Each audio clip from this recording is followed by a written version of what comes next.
Blessings, you guys, and welcome back to Expressions of Faith. If you are new here, welcome. I pray you guys are having a great day and that all is well with you and your families. Today, I am journaling in Genesis chapter 18, and it is a story of God fulfilling the promise that he made to Abraham and Sarah to have a child. And I am doing week 1 of Illustrated Faith devotional kit entitled Heart Check, and it was the devotional for the month of May, and it was written by Amy, and week 1's title is Sarah's Disbelief. And I'm just going to read what Amy wrote in the devotional, and then afterwards I will share some commentary from Dr. Tony Evans. And the devotional reads, I am very blessed to keep my granddaughter, Riley Beth, during the day while her parents are at work.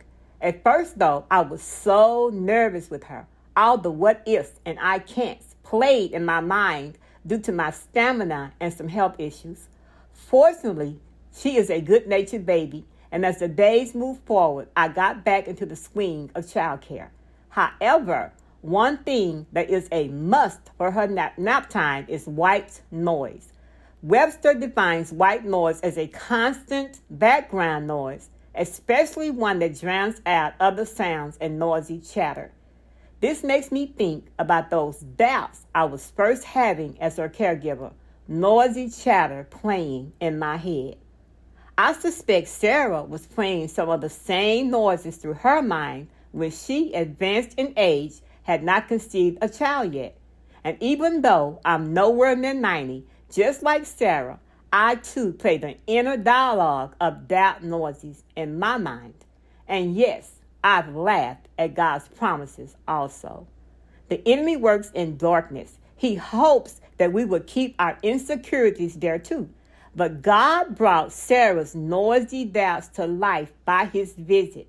How clever that one of the visitors asked in Genesis 18:9, where is Sarah, your wife?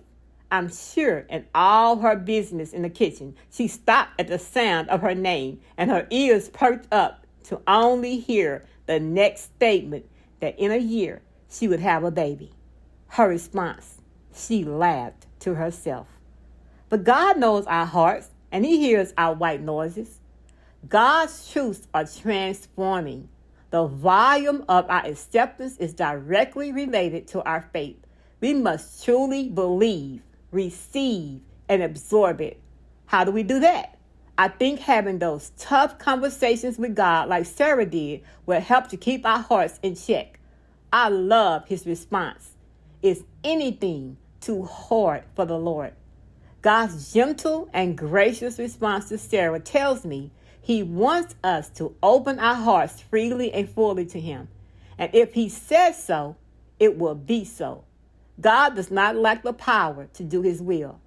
I love that in chapter 21, the promised son is named Isaac, which means he laughs in Hebrew. From a laugh of disbelief and pain to a laugh of joy from God's fulfilled promise. Yes, God fulfilled his promise to Sarah that she would have a son. And God will also fulfill every single promise he has promised to each one of us also. And now I'm going to read what Dr. Tony Evans writes in his commentary. Every time God interacted with Abraham, he reminded him of the same promise. This time, though, the promise got more specific. I will certainly come back to you in about a year's time, God said, and your wife Sarah will have a son. Sarah, who had her ear to the tent door, overheard this audacious promise. She laughed to herself, scoffed at the silliness of the idea. Evidently, Abraham had failed to pass along the lesson he had just learned about the folly of laughing at God. God, of course, knew that Sarah was laughing, whether he heard it directly or not. In response, he asked the most important question of faith. Is anything impossible for the Lord? In other words, Sarah, did you forget who you are dealing with here? Do you think it's hard for a God who made billions of stars from literally nothing to make an old lady a mother? Most of our faith problems go back to how we answer this question. We look at the facts and say, I must be too old now, too weak, too dumb, too messed up, too many mistakes. I don't know how to do that. I can't do that. God can't work in this situation. But God invites us to look past the facts and see his face, to let the facts be swallowed up in faith. Is anything impossible for the Lord? A resounding no. Thank you guys for watching. I pray that you were blessed by the devotional content and by Tony Evans' commentary. And most of all, remember that it is all about Jesus. It is all about him. If you guys were blessed, please give this video a thumbs up. Hit that notification bell so you can be notified when I upload my next video.